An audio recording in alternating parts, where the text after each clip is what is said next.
Nandito mga ka-raper yung switch niya kapag kainon ito. Ayun. Oh. Oh ha, full tank. Binigyan ako ni kuya ng bumbilya mga ka-raper. Oh. Ayan oh.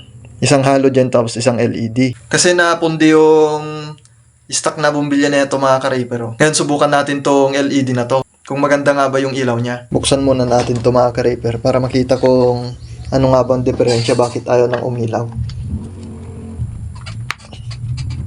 Dati gumagana to mga ka-raper eh. Nalaglag tapos ayaw naman ng umilaw.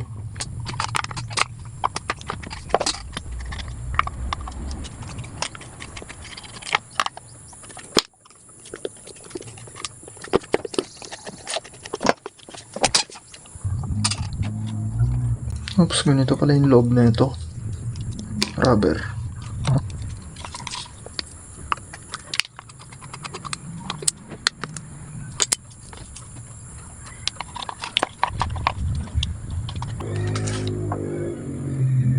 Gumagana pa naman.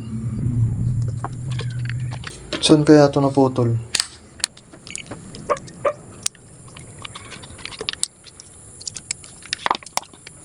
Ayun. Ah, mayroon.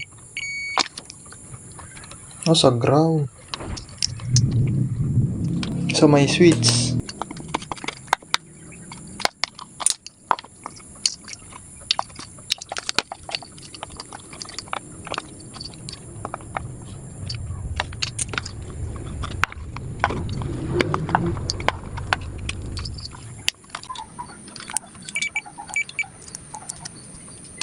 Walang continuity talaga mga ka-raper. Tanggalin natin to.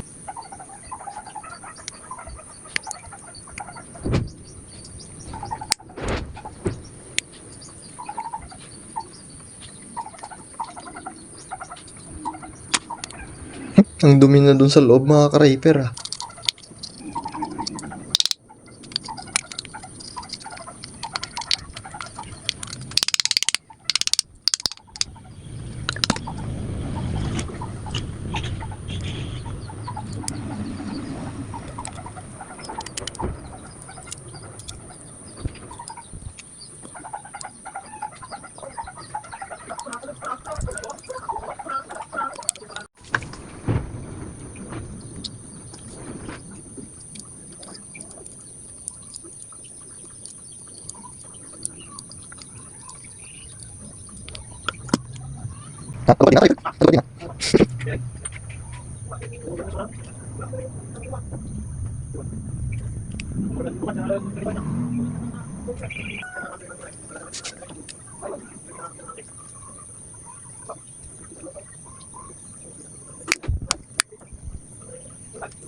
Ayos.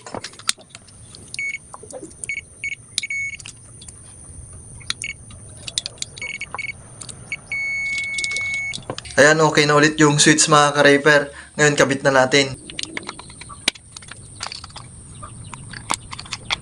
Ito yung gagamitin natin mga ka-raper, LED.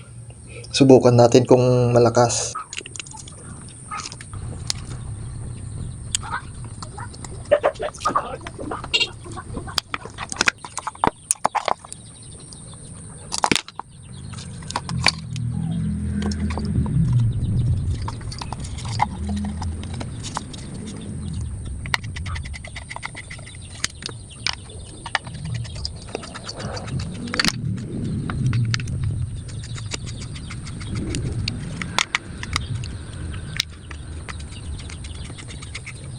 At ayan, okay na mga ka-raper. Tara, ikabit na natin drone.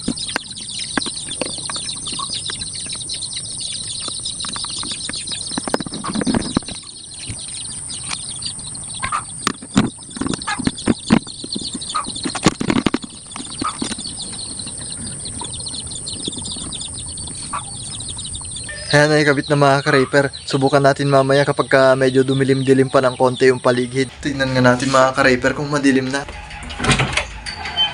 Ayun, madilim na. Pwede na nating testingin mga ka-raper.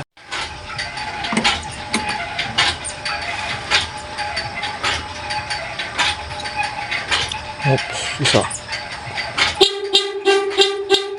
Ayun. Ito yung LED niya mga ka-raper. Puti. Mas maputi yung kanya. Kalat pa nga yung ilaw. Pero mas maputi kapag ka dito sa personal mo tinignan mga ka-repair, mas maputi. Pero parang medyo kalat yung ilaw niya. Tapos eto mas buo. Yan. Kaso nga lang medyo mapula yung ilaw nitong halogen mga ka-repair. Yan. Ito naman yung ating fuel gauge kasi sira na yung fuel gauge rito mga ka-repair. Ito yung fuel gauge natin. Ayun no. Yan. Oh, full tank. Oh ha, full tank. Saan ka pa?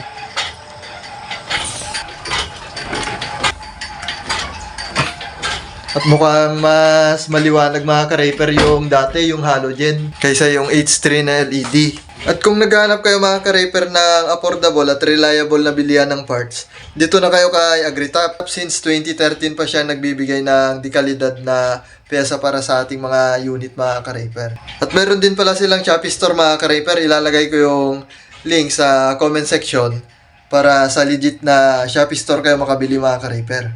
At yun lang para sa video ito mga ka-repair. Salamat sa panonood.